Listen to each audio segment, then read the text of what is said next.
We've all got those areas in our garden that have gone a bit wild over winter. A year ago, I planted this out as a beautiful native bed.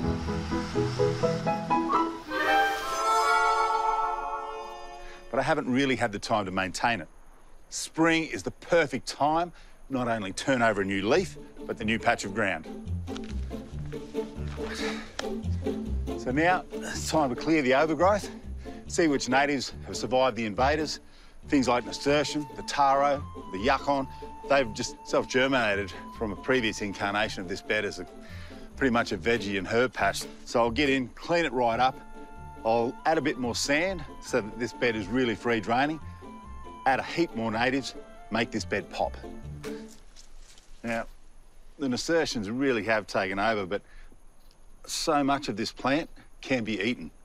Now, we can pickle these up. The leaves are edible.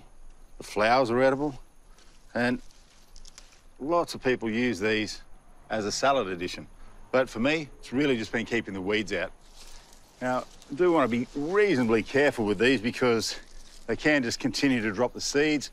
So try and bag them up, try and get rid of every part of the plant.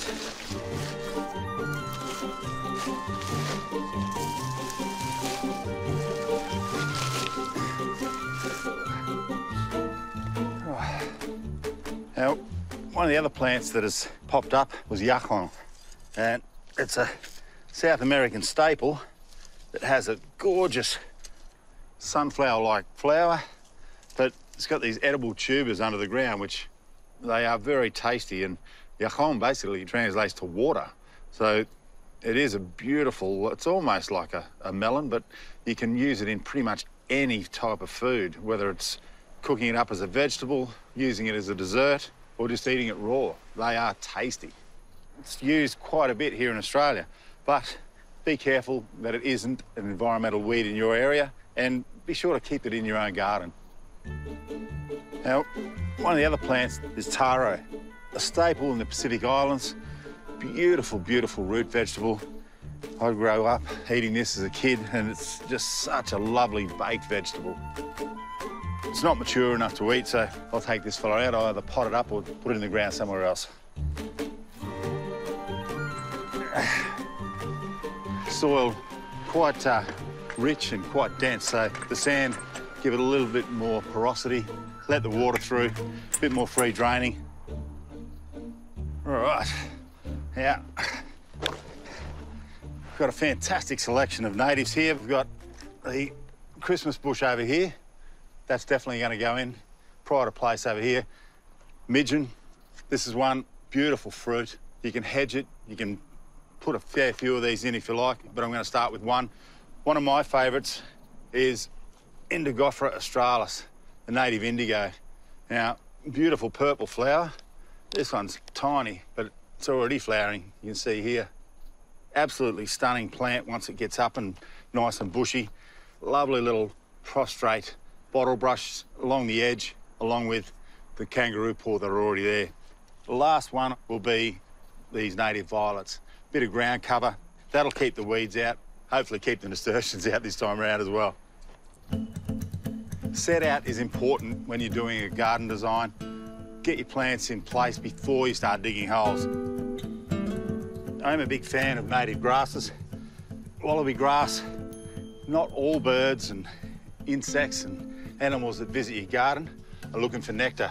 Some of them are looking for grass seed, and they're a great addition to any garden. This is a little native gardenia. We'll chuck that in, bit of yellow amongst the purple.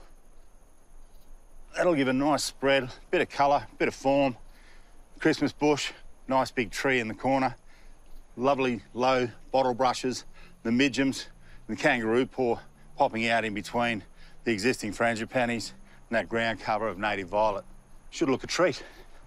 Pretty happy with the set out. I'll start getting some of these plants in the ground, starting with one of our grasses. There we go. Really good looking root ball in there. Get it down. I'm going to mulch this out, so I don't want to put it quite at ground level. Just get it up a little bit. So I'm going to allow a little bit of space for that mulch. get him in the ground. I'll pop him in about here. Tuck him down here somewhere. A nice aspect.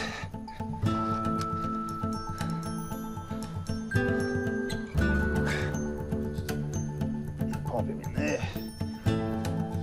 Yeah.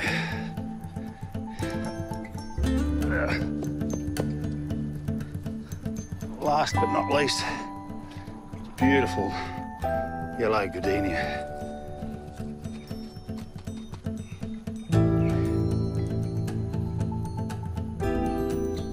Now a nice light mulch layer to finish off. It looks as neat as a pin. The mulch will keep the weeds out, keep the moisture in. These plants are going to love it.